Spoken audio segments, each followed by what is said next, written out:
The rain had been relentless, falling from a blackened Chicago sky like the city was weeping.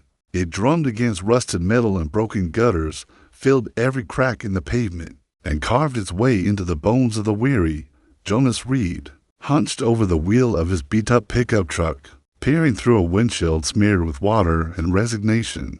The wipers creaked back and forth in a fuel rhythm, more noise than help. The heater coughed up lukewarm air as if it, too. And if you believe in miracles, redemption, second chance, and most important, human kindness. So stay tuned and subscribe asterisk, because incoming story will shock you with joy, happiness, and believing in human kindness asterisk. Let's jump on the story. Was tired of fighting Dot. It had been a long day, one of too many. Jonas didn't measure time by hours anymore, but by the growing ache in his back and the pull in his eyes when he blinked too slowly. All he wanted was to be home, to step out of his drenched boots, warm his hands, and listen to the quiet rise and fall of his daughter's breathing. That sound, gentle, rhythmic, real, was his only anchor these days. Then he saw it, Dot at the edge of his vision. Half hidden beside the dumpsters behind St. Mary's Church sat a box, cardboard, flattened from rain, collapsing under the weight of the storm. He might have ignored it if not for the shiver, not the box. Something inside it was moving. Jonas hit the brakes hard. The truck groaned. For a moment, all he heard was the ticking of the engine and the hollow beat of the rain. His heartbeat slammed against his ribs like a prisoner trying to escape. He didn't think. He acted. Dot boots splashed in freezing puddles as he ran, sprinted toward the alley, toward whatever it was that had no business being left out in this storm. The box was barely holding shape, waterlogged, falling in on itself. He crouched beside it, breath-catching, afraid of what he might see. And then he heard it, a sound so fragile it barely touched the air. A whimper. Hands trembling, Jonas peeled back the flaps of the box. The world stopped. Nestled inside, wrapped in a threadbare towel that was no match for the cold, lay a newborn girl. Her skin mottled and pale, lips tinged the faintest shade of blue. Her eyes were closed. She didn't cry. She barely moved. But when she did, when her tiny fist curled and her mouth opened, seeking warmth or breath or mercy, something broke in Jonas's chest. "Oh God," he gasped, voice splintering. Hey, I've got you now." He tore off his jacket, tucked her gently inside it, and pressed her to his chest. She was impossibly cold, fragile beyond reason, and still alive. That's when he noticed it beside her, tucked carefully into the towel, a small, weathered teddy bear missing an eye, and a folded, rain-blurred note. The words ran and bled, but they still carved themselves into his heart. "Please take care of her. She deserves better. I'm sorry." Jonas stood there, unmoving, as the rain soaked his hair, ran into his eyes, and mixed with tears he didn't realize had fallen. Questions screamed through his mind. Who? Why? How could anyone? But none of them mattered. Not now. She whimpered again, weaker this time. "I've got you," he whispered, steadier now, "and I'm not letting go." That night, the rain still tapped its mournful rhythm on the roof, but inside Jonas's garage turned home. Time held its breath. He rocked slowly in an old chair, cradling the tiny life wrapped in his only clean flannel shirt. She had been clean, fed with a jury-rigged bottle, and was finally warm against his chest. The teddy bear sat on the chair's arm, watching them like a guardian of broken things. "She needs a name," he murmured. The baby stirred, hiccuped softly, then nestled closer. "Leah," he said after a moment. "Short, gentle, means bearer of good news. That sound okay to you?" She blinked once, then fell asleep against him. Jonas smiled for the first time in weeks. "Guess it's decided, huh?" The next morning, he stood before a social worker in a freight office smelling faintly of sanitizer and skepticism. Leah slept in a second-hand carrier at his feet. "You found her?" the woman asked, fingers flying across her tablet. "Behind a church in the rain. You didn't call 911. "I did," Jonas answered, jaw tight. "They came, but she needed warmth immediately. She needed someone now, not someone 20 minutes on hold later. She looked up, irritation simmering beneath her professional tone. There are procedures. Jonas leaned forward, voice low and resolute. She's not going into the system. That's not your decision, Mr. Reed. I'm not asking your permission. There was something in his gaze, steel forged from years of loss, that made her falter. 3 weeks. That's how long it took for fate to bend. 3 weeks of home visits, background checks, skeptical glances, and one tearful testimony from a nurse at St. Mary's. And then, just like that, Jonas Reed walked out with temporary guardianship of a child the world had discarded. You know this is insane, right? Caleb, his best friend and a retired teacher, told him one night, "You can barely pay your rent. Diapers, formula." "I know," Jonas whispered, eyes never leaving the sleeping girl in the carrier. But when I looked into her eyes, I didn't see an accident. I saw a second chance. 7 years passed like pages fluttering in wind. Jonas still lived in that converted garage, now bursting with life crayon drawings. Makeshift bunk beds, glow-in-the-dark stars scattered across the ceiling. He fixed cars by day, appliances by night, and made sure Leah never went to sleep hungry or without a bedtime story. She was radiant, wild curls, curious eyes, a laugh that melted winter. "Daddy," she asked one night, tapping his shoulder while he worked, "do you think I came from the moon?" He blinked. "The moon? Well, I don't look like you.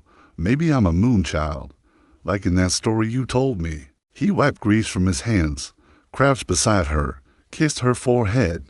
"You came from someplace even brighter, my heart." She giggled and wrapped her arms around him. Then, one rainy Thursday, a package arrived. No name, no return address. Inside, an old book, cloth-bound, faintly lavender-scented. The lost constellation. Leah gasped, "Daddy, this is the one from my dream." Jonas frowned. "Dream? I told you, the girl who finds her mama by following stars. A ribbon marked the page." He read aloud, "Even lost stars find their constellations again." The words wrapped around him like a whisper from the past. "Who sent this?" he muttered. Leah shrugged. "Maybe the stars." But Jonas's hands were trembling. That night, Jonas sat beside her pillow fort. Her walls were painted with stars hand-drawn, constellations of glowing hope. A teddy bear kept watch at her side. He held the book again. It looked untouched, perfect. Inside the front cover, "For the girl who found her way back." Sign, C.V. Carrington. The name made his chest tighten. Carrington. Old money. Ancient power. What would a dynasty want with a girl in a garage? Then, days later, a letter. Real paper, sealed with wax. Subject, inheritance and identity clarification. Jonas read it slowly. Leah, last name unknown, was the subject of a trust. Documents awaited in London. He stared, stunned. Then Leah burst in, laughing about a glitter volcano ruined by the neighbor's cat. "Sweetheart," he said softly, holding the letter, "have you ever wanted to know where you came from?" She paused, nodded. "Only if you come with me." And so they boarded a plane. Jonas, afraid of flying. Leah, full of light and wonder. "I named this one the Wishing Comet," she whispered, drawing in her notebook, "because I think something big's about to happen." He chuckled, touched her cheek. "I hope it involves chocolate." She rolled her eyes. "Daddy, not everything is about snacks." But deep in the sky, between clouds and fate, something stirred. Jonas Reed didn't know what truth awaited them in London, or what part of Leah's story had been hidden like a lost star, waiting to be found. But he knew this. No matter what they discovered, he would walk that path beside her. Because love, real love, doesn't need permission. It only needs one moment. One box. One child. And one promise never to let go. What the sky forgot to say is soft. Lilting laugh drifted from the row behind them, light as a feather, yet impossible to ignore. Jonas turned, just enough to glimpse the woman who had leaned slightly forward, as though her composure couldn't keep her curiosity at bay. She was striking, but not in the loud, look-at-me way. Her elegance was quiet, effortless, like the soft shine of silver beneath candlelight. Her blazer was crisp, her hair coiled in a perfect twist. her nails painted in modest neutral tones. But it was her eyes steel gray and rimmed with something ancient that caught him. Eyes that spoke of too many sleepless nights, of thoughts that refused to settle. "I'm sorry," she offered with a faint smile, her voice as even as rain on glass. "She's adorable. I just couldn't help overhearing." Leah, never one to miss an opening, lit up with a grin. "I'm Leah. What's your name?" The woman paused, just for a beat of hesitation so slight it almost disappeared, but her voice softened when she spoke. "Vivian Carrington." The name hit Jonas like a whisper down a long hallway, distant, but eerily familiar. His mind snagged on it, tugging at the thread like a memory from a dream. Carrington, from the book. No, it couldn't be. He shook it off. "I'm Jonas," he said with a nod, gesturing to the bright-eyed girl beside him. "And this one's my co-pilot. I'm also the snack captain," Leah added proudly. "But Daddy doesn't let me eat marshmallows on planes." Vivian smiled, and something in her expression cracked like winter ice giving way to the first warmth of spring. Her eyes lingered on Leah just a moment too long, not out of rudeness, out of recognition. "Did you say your name is Leah?" Her voice had dropped a decibel, touched with caution. Jonas's shoulders stiffened. Instinct. A guardian's muscle memory.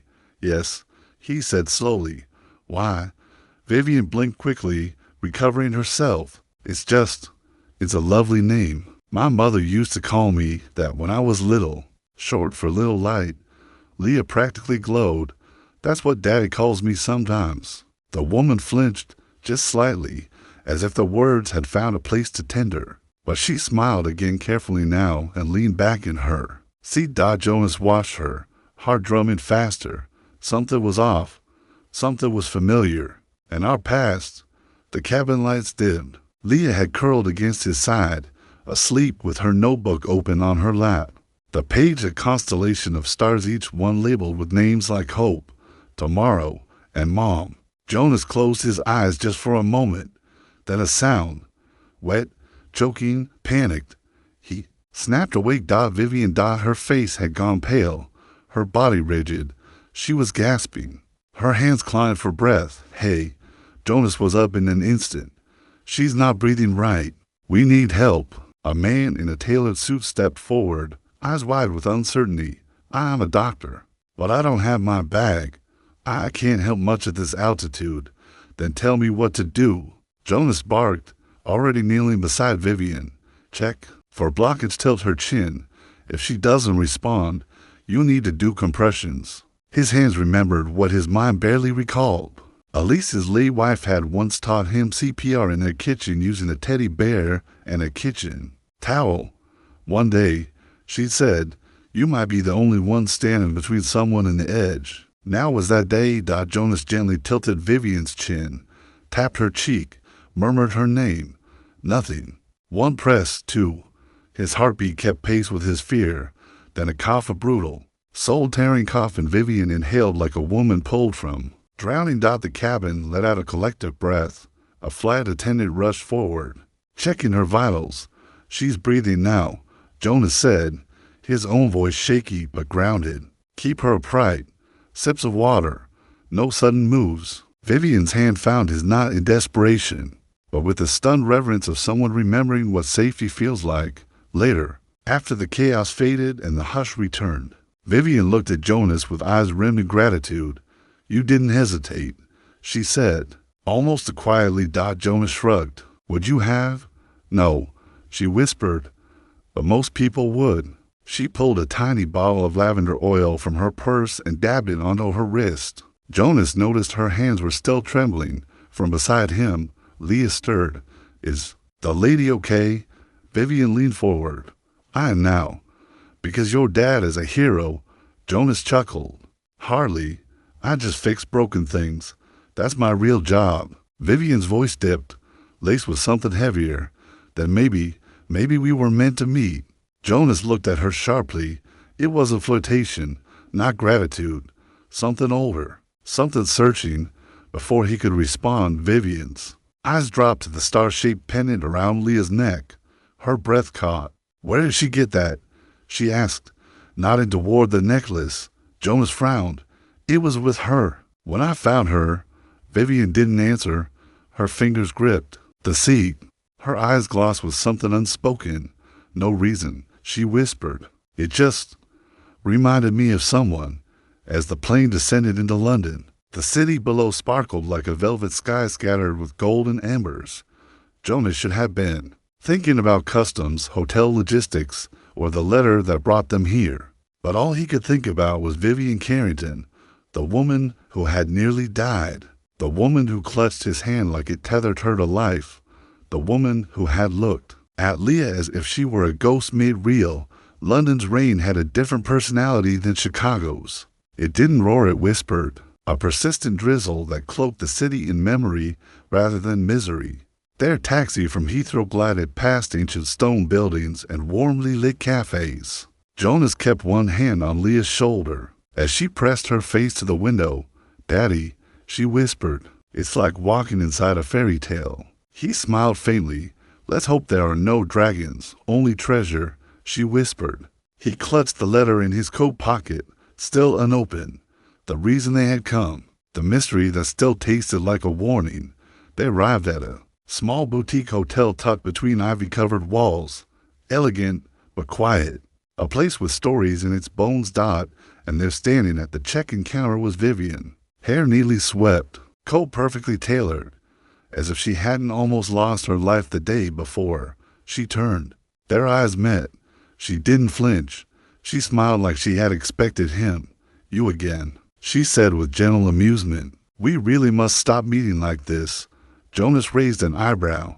"London's a big place. Either this is one heck of a coincidence or I'm being followed by very classy ghosts." Leah tugged his hand.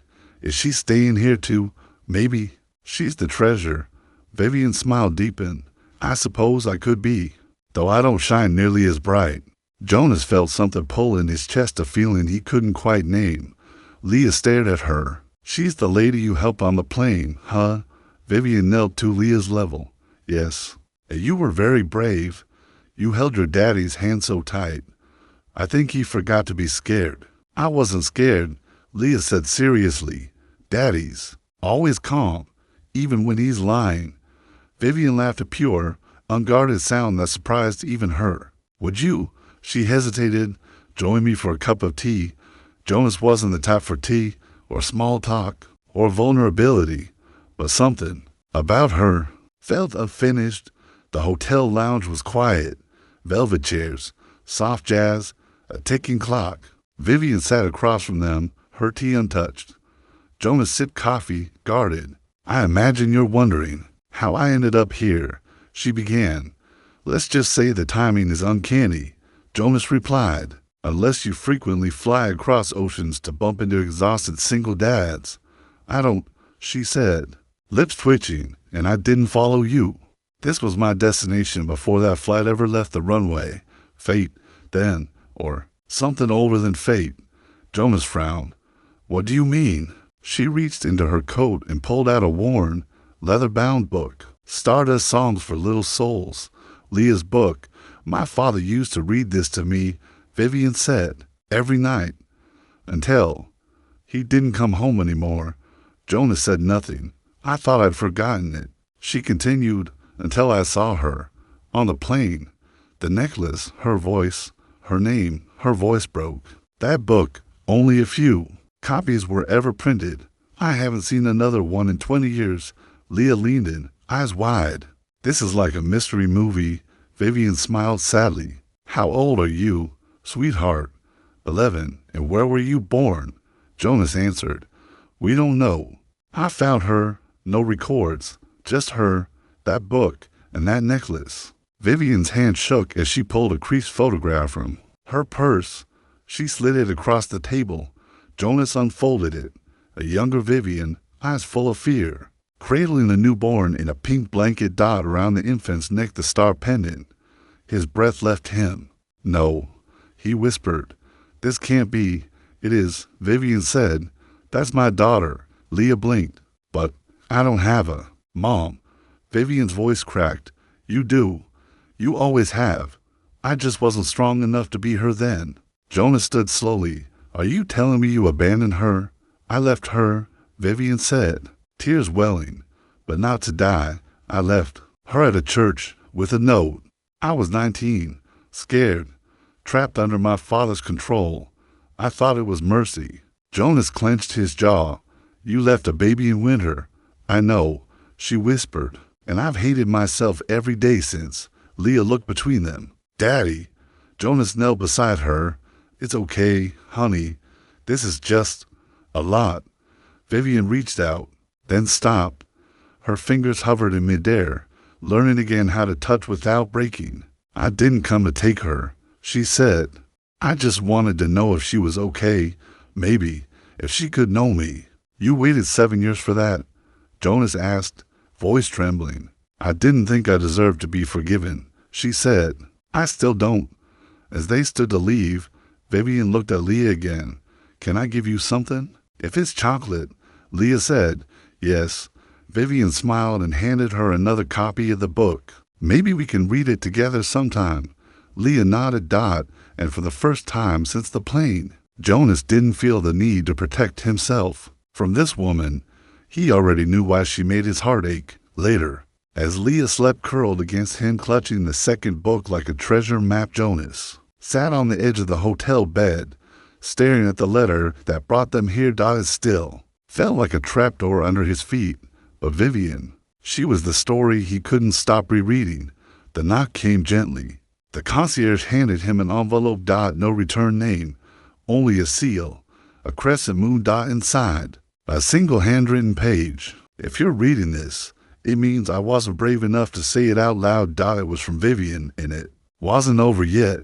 Where the heart remembered she had never meant to say the words aloud. But when Jonas unfolded the letter, its edges worn, its ink slightly smudged by what could have been rain or regret, her truth finally broke the surface. In trembling lines, Vivian told him about the night she left her daughter on the church steps. How she'd stood there, frozen, arms empty and throat raw, while her father's voice thundered in her skull like a curse. You're weak, reckless. No child can redeem your shame. She was 19 then, lost in the shadows of expectation. In the letter, she admitted she'd written those words years ago, unable to send them until now. I didn't know who I was yet, she wrote, and I didn't think I deserved to raise someone so pure. I thought love meant sacrifice. I thought leaving her gave her a better chance. Jonas sat in silence, the letter in his lap and the gray London light seeping through the hotel window. Something in him warred anger, understanding, sorrow, and none of it gave him answers. But then, without quite knowing why, he rose, tucked the letter into his coat pocket, and stepped into the brittle morning. Vivian Carrington's penthouse stood above Hyde Park, glass walls framing the trembling sunlight. Jonas had expected opulence, marble floors, gold fixtures, the cold grandeur of the Carrington name. Instead, the space felt hollow, elegant, yes, but sparse. Like someone had built a fortress of silence to keep the world at bay. She opened the door barefoot, wearing soft jeans and a pale cashmere sweater.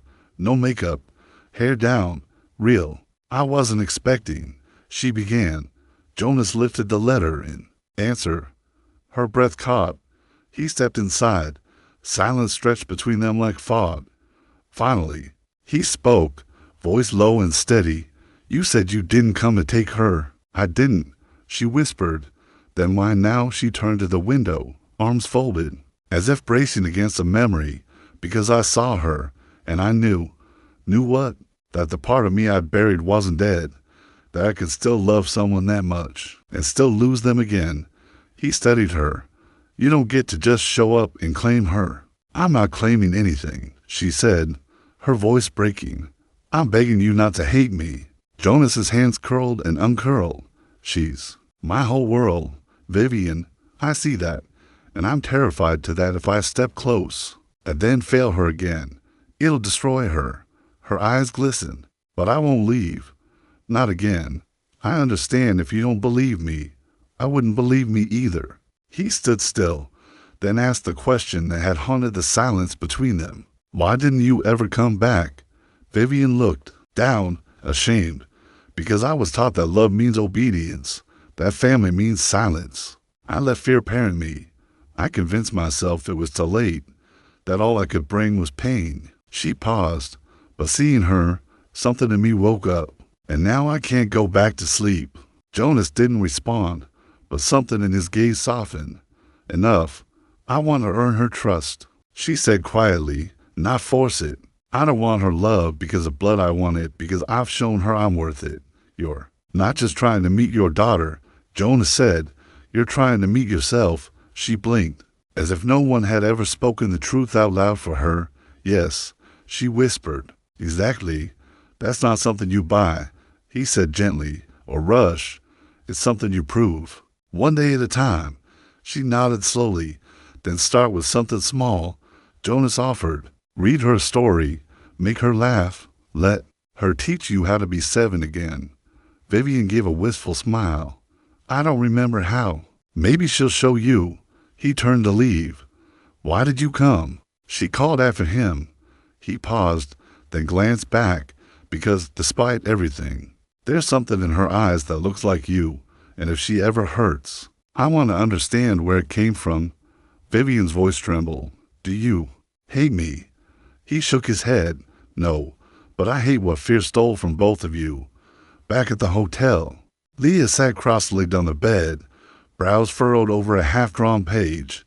What are you working on? Jonas asked, his voice still uneven. Map, she said simply. Of us. Of us? She held it up to little stick figures beneath a tree, one tall and scruffy, the other small with a star necklace. That's me and you. The tree is London. And that dot over there, she said, pointing to a shape in the corner, is the mystery lady. Jonas smiled, kneeling beside her. She has a name. Do I know it? Would you like to? Leah nodded solemnly. Her name is Vivian, Jonas said, and she'd really like to read you a story sometime. Leah was quiet. Then, okay, but only if she does all the funny voices. The suite at the Connaught looked like it had been plucked from a magazine, polished marble, tall windows, orchids, and silver vases. Jonas hated it. He sat rigidly on the edge of a velvet couch, watching Leah spin in slow circles near the window. It's like we're inside a snow globe, she whispered, palms pressed to the glass. Vivian stood nearby, arms crossed, trying to appear calm, failing. This suite has 2 bedrooms. She offered gently. You can take the master. We're fine on the pull-out. Jonas replied, curt. We've slept in the back of a truck before. This is luxury. Vivian nodded, silence swallowing the air between them. The distance wasn't measured in feet. It was years, regret, scars. The first few days passed like a truce negotiated by exhausted hearts. Vivian brought Leah expensive gifts, limited edition markers, a unicorn plush that cost more than Jonas's rent. Leah smiled, thanked her, then whispered to Jonas that night, she means well, but I don't think she knows my favorite unicorn. Jonas chuckled, still sparkled it, forever. One morning, Jonas found Vivian sitting alone in the breakfast nook. Her silk robe hung loosely, and her toast remained untouched. She's polite, she murmured, not looking up, says thank you for everything, but I still feel like an outsider in my own story. Jonas sat across from her, sipping the hotel's terrible coffee. You can't buy your way into her heart. You earn it sticky syrup, wobbly chairs, the works. Vivian looked up, and how do I do that? Start with pancakes. That night, Leah asked, can we have Daddy's funny face? Pancakes tomorrow. Vivian's head lifted. What are those? Jonas smirked.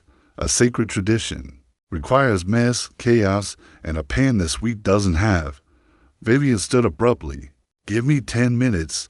10 minutes later, she returned dusted in flour, grocery bag in hand. Where'd you find a pan in Mayfair at 10 p.m.? Jonas asked. When you run a global firm, you learn how to acquire things fast. Concierge owed me. The next morning smelled like butter and redemption. Leah stood on a stool, apron backward, cheeks dusted with batter. Vivian held the pan like a sword, awkward but determined. Jonas hovered, barking playful orders like a general at war. More blueberries, Leah shrieked. That's a nose, not a wart. Jonas corrected. Vivian flipped the pancake perfectly. Leah clapped. Told you, Jonas grinned. Pancakes fix everything, or at least sugarcoat them. Vivian replied, eyes sparkling. They eat around a marble table that, for the first time, didn't feel cold. Leah took a bite, then said, softly, did you know my favorite jelly is grape? Vivian paused. No, but I remember that. Later, Jonas stood on the balcony, London glittering in the distance. Vivian joined him. She called me Vivian today. She whispered, not the lady. He nodded, progress. She asked if I could braid her hair. I said I'd learn. Silence. Settle. Then, Jonas, do you ever wish you hadn't found her that night? His jaw tensed. Never. Even when it cost your career, your marriage, everything. She didn't take those things. I gave them up. Willingly, and I'd do it again. Vivian exhaled, voice trembling. I didn't get a choice. My father said I ruined everything. I was 23, alone, and you signed her away. Jonas said quietly. She nodded, but not a day passed I didn't wonder if she'd forgive me, if I deserved to be found. Jonas studied her. Kids don't care about your resume. They care if you show up, over and over, even when it's hard. Tears glimmered in her eyes. I want to show up. I want to write a better next page. He nodded. Then start small. Learn to braid. Pack a lunch. Miss a meeting for her school play.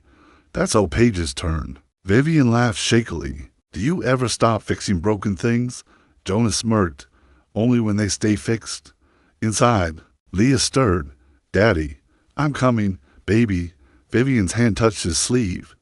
Thank you for not shutting me out. He met her eyes. Just don't give up. That night, as London folded into velvet darkness, the rain tapped gently on the window pane like a lullaby. In the corner of the suite, a reading lamp cast warm light over a blanket fort built earlier that day. Leah, curled with her favorite stuffed bear and a mug of milk, looked up. Will you read me one? She asked.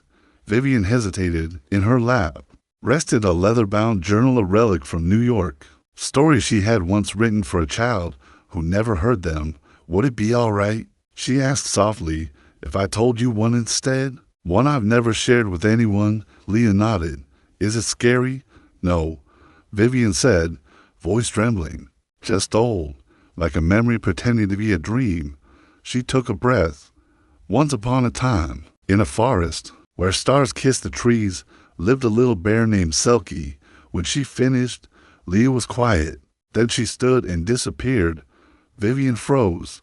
Asterisk, but a moment later, Leah returned cradling a drawing. Its paper crumpled. Colors faded. A bear with one bent ear stood beneath a heart-shaped constellation. Vivian gasped. I drew this when I was 5, Leah said, but I didn't know why. I just saw it in a dream. Vivian reached for the paper, hands trembling.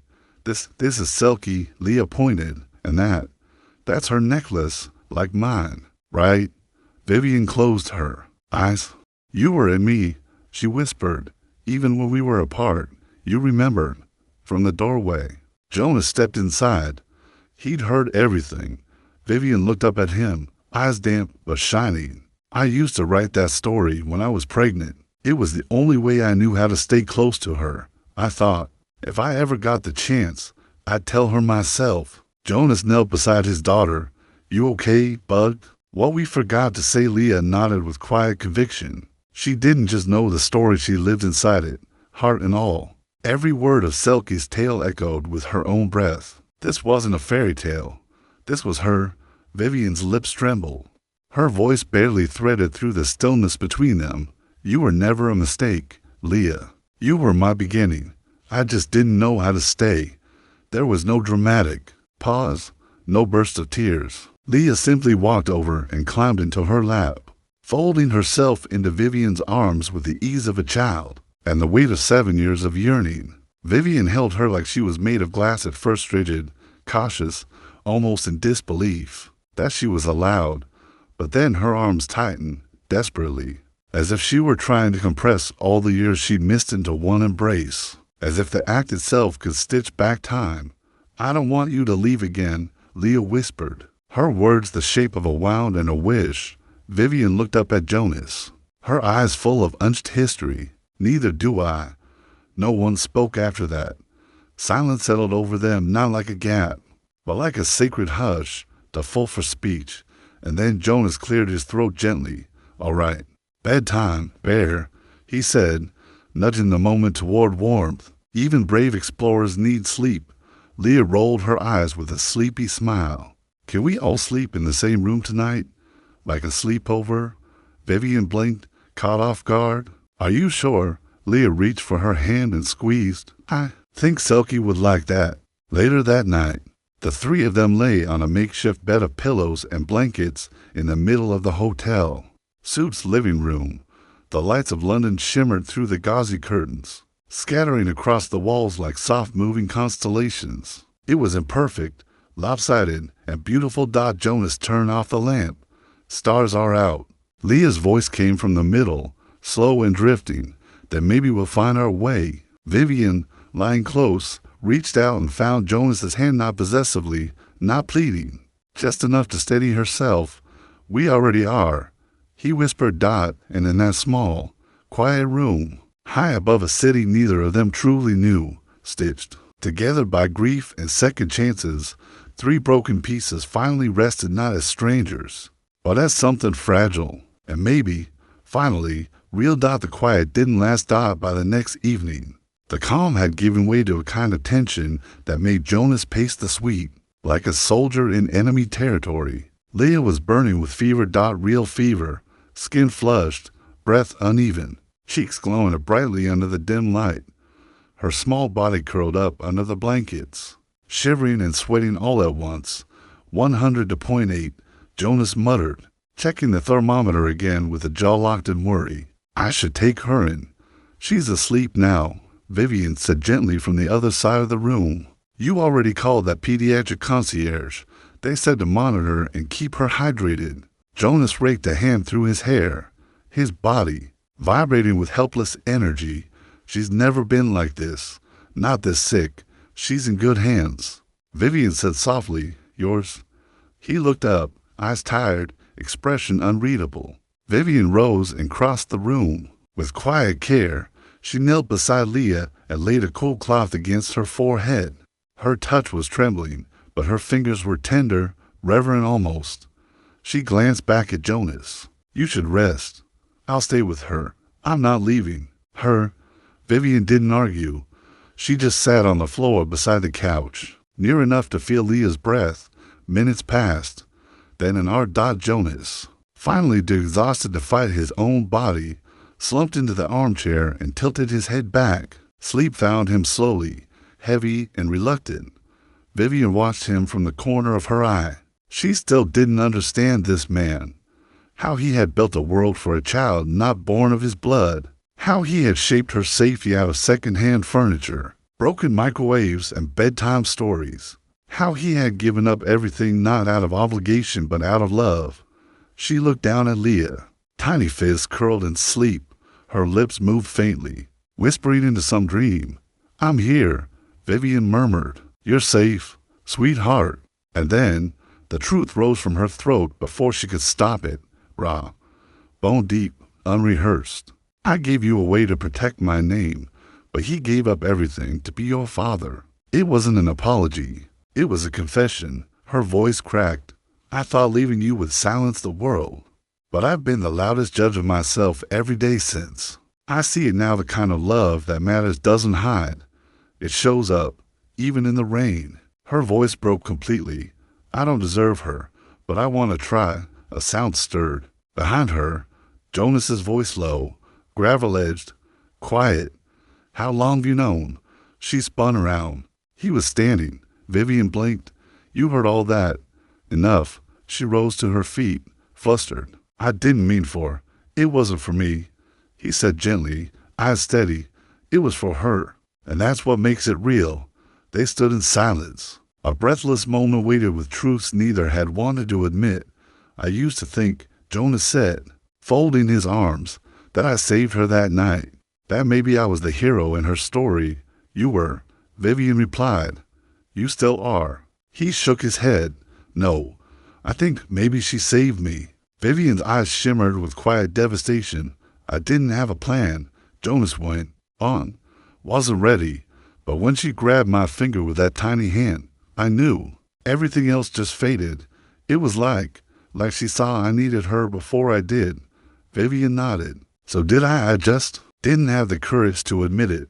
The silence returned, not sharp, but full. She deserves both of us, Jonas said at last. Not halves, not shared weekends and holiday calendars, just people who show up. Vivian stepped closer. I want that too, but only if you do. He looked not as the woman who ran, or the CEO who returned, but as someone learning how to heal the very thing she broke. I don't know what this is, he said honestly, what it's supposed to look like, but I'm willing to figure it out. Her lips quivered. So am I behind them? A faint stirring. Jonas rushed to the couch. Hey, Bug, he whispered.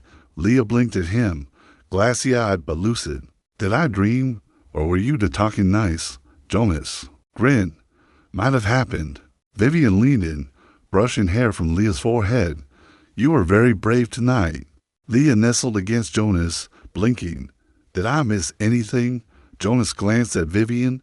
No, he said softly. You were the reason it happened. Leah's eyes fluttered shut again, her fever slowly unwinding. Just before sleep claimed her fully, she whispered one word into the dark. Home. Jonas sat still, one arm wrapped around the girl who transformed his life, the other resting near the woman brave enough to return. No one knew what tomorrow would bring, but for the first time it didn't feel lonely. Morning arrived gently. Pale light filtered through gray London clouds, casting a soft haze across the windows. Jonas stirred the second cup of instant coffee, cold, untouched. The silence and the sweet felt wrong, not peaceful, empty. He turned toward the living room. Vivian? He called. No answer. He walked toward Leah's room. It was empty. The bed had been made too neatly. Jonas's stomach twisted. Lying atop the comforter was a single piece of paper. Crayon strokes. A child's drawing. He picked it up with trembling hands. 2 doors stood side by side, one marked with a heart, the other with a question mark. Between them, a small figure with arms stretched wide, eyes looking to the sky, and beneath it, in crooked handwriting, I don't want to be a prize. I want to be a child. Vivian, Jonas shouted, panic roaring in his chest. She appeared seconds later, her face pale. She's not here, he said. She left this. Vivian took the drawing, her fingers trembling. Oh my God. She must have gone early, before we woke. Jonas grabbed his phone. 10 minutes later, hotel security confirmed that Leah had been seen exiting through the side lobby just before dawn, carrying her sketchbook, her coat, and her stuffed bear. She asked where the nearest church was. The concierge added, said she wanted to talk to the quiet ceiling. I thought it was sweet. Jonas was already gone. St. Augustine's Chapel was 10 minutes away, a quiet stone building folded between modern glass towers. Jonas pushed open the heavy doors. They groaned with age. Inside, colored light spilled from stained glass windows, dappling the pews in warm blues and reds. There she was, Leah, curled up in the front row, bare in her lap, her head bowed. He approached slowly. She looked up, red-eyed and small. I'm sorry, she whispered. Jonas knelt beside her. Why'd you leave, Bug? She didn't answer right away. She reached into her coat pocket and handed him another drawing. 3 stick figures under a heart-shaped constellation. But the heart's breaking, she whispered. I thought if I left, you two would stop fighting about me. Vivian sank to her knees beside them. Sweetheart, is that what you thought all this was? Leah nodded. You're both good, but you keep asking me to choose, and I just want to be little. I don't want to make people sad. Jonas's heart twisted. You're not a prize, Leah, he said gently.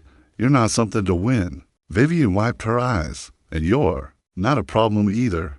You're a miracle, one I tried to ignore for too long. So what now? Leah asked softly. Jonas took her hand. We stop making you choose. We choose each other. Vivian leaned in. Not perfectly, not without mistakes, but no more sides. Just one team. Leah looked between them. Even if you live in different places, we'll figure it out, Jonas said. Together. Can I still have bedtime stories? Vivian smiled through tears. Every night. Even if I have to read them over video. Leah threw her arms around Jonas, then, without hesitation, reached for Vivian too. And beneath the quiet ceiling and colored light, their broken constellation aligned again. That night, Leah slept between them on the couch, her breath soft and even. She's more aware than I ever was at that age, Vivian whispered. Jonas nodded. She always has been. Even as a baby, she looked at the world like it owed her answers. She deserves parents who give them. You're trying, Jonas said. That matters. So are you. She replied. He hesitated. That thing. You whispered. That night. I heard you. She didn't flinch. I figured. I gave everything up for her, but I got more in return. Vivian's eyes shone. She saved us both. Didn't she? Jonas looked down at Leah's peaceful face. No, he said, voice thick. She reminded us who we were, so we could save ourselves. Asterisk the shape of second chances. Vivian reached over, almost without thinking, and gently laid her hand over his. Neither of them moved it. Neither needed to.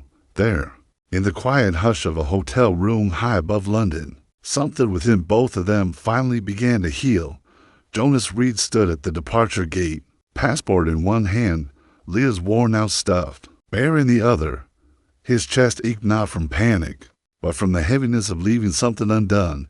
He'd always been a man of quiet resolve. Fix what's broken, protect what matters.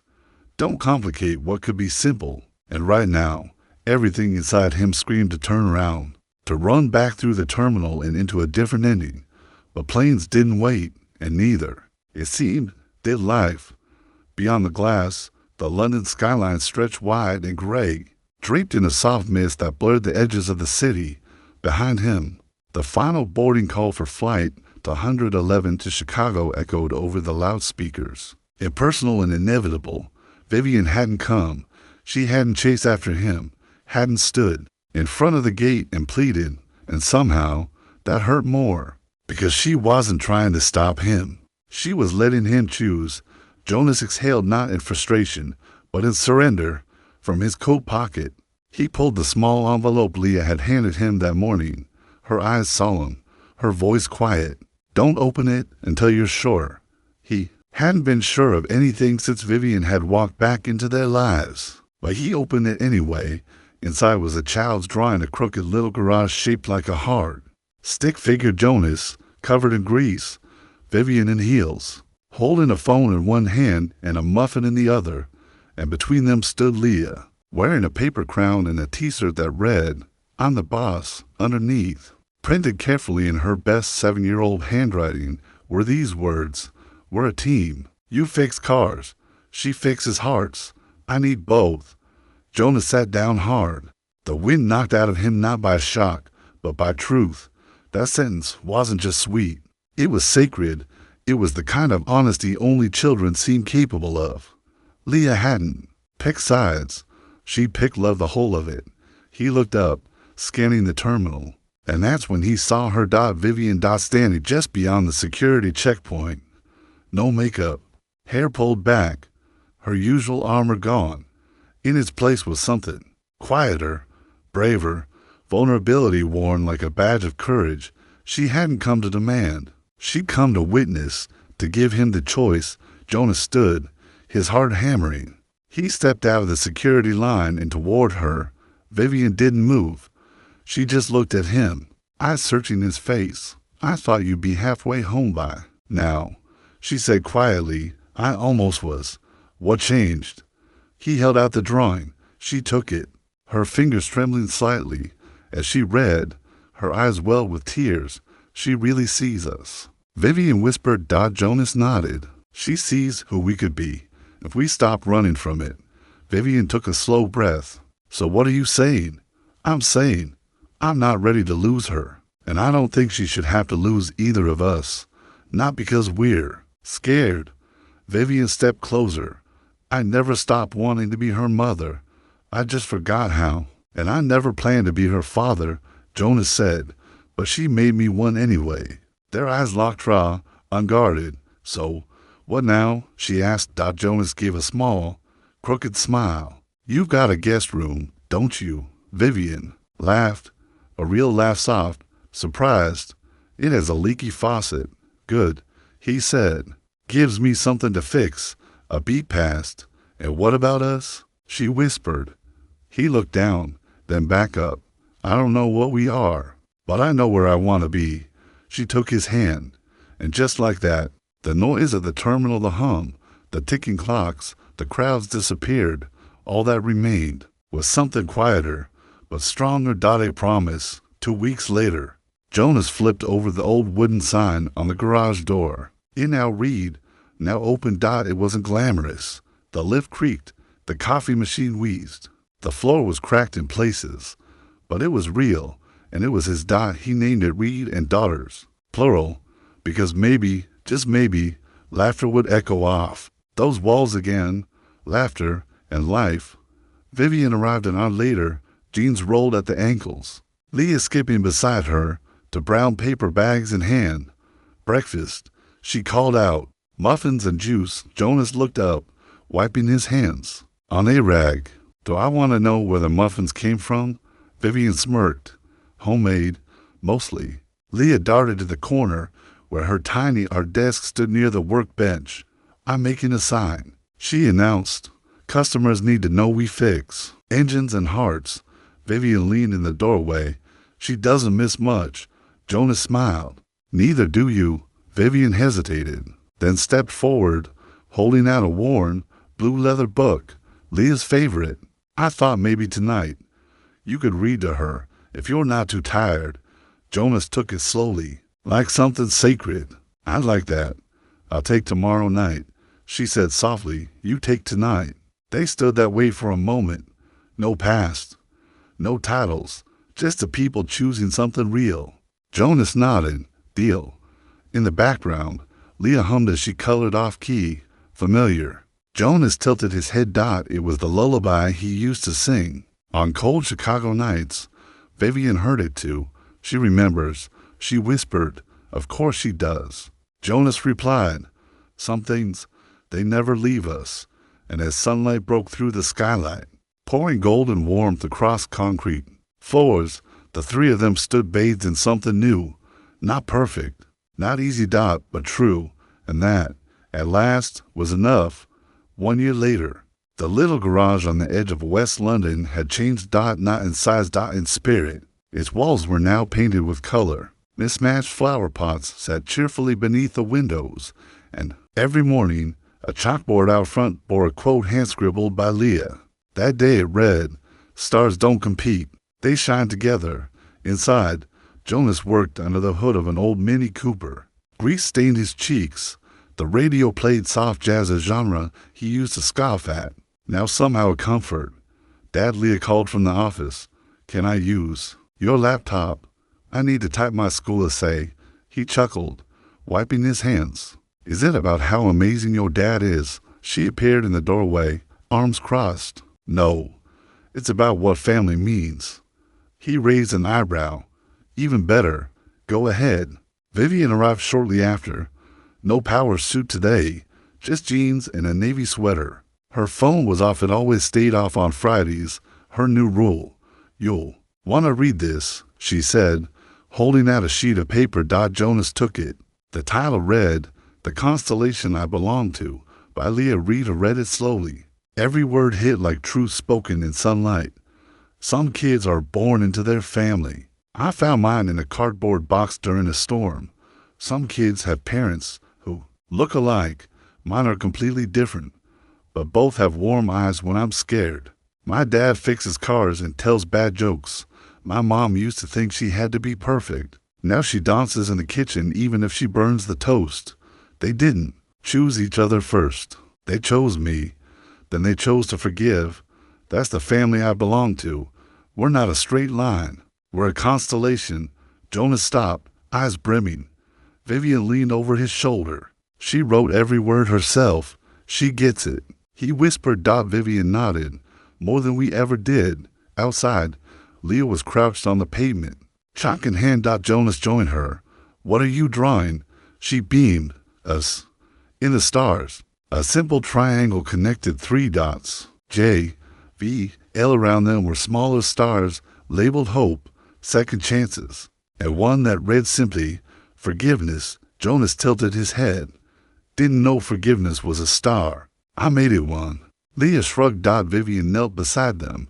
What's the name of our constellation? Leah tapped her chin, then smiled. Second chances.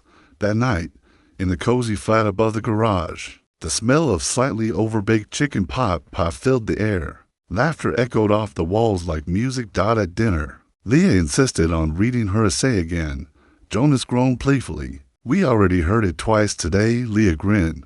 But you didn't cry the second time. I'm aiming for 3. Vivian laughed and reached across the table, her fingers finding Jonas's. Later, after Leah was tucked into bed, she looked up at them sleepily. Are you staying? Jonas looked to Vivian. She smiled. Forever. Pinky promise, Leah whispered, holding up her hand. Jonas hooked his pinky around hers. Always. Okay, Leah murmured. Wake me up if there's pancakes tomorrow. There will be. Vivian promised, kissing her forehead. They turned off the lights and stepped into the hallway, the warmth of the flat wrapping around them like a familiar song. Jonas leaned against the wall, watching Vivian with quiet awe. Never thought I'd end up here, he said. She smiled. That makes 2 of us. Do you regret it? Vivian took his hand. I spent so long chasing the wrong kind of legacy and almost missed the only one that mattered. Jonas looked down at their joined hands. She saved us, he whispered. Vivian shook her head gently. No, you saved each other. I just finally showed up. They stood there, still and quiet, while the city breathed below them. The sky was clear. Above London, stars shimmered, some faint, some fierce, some newly lit.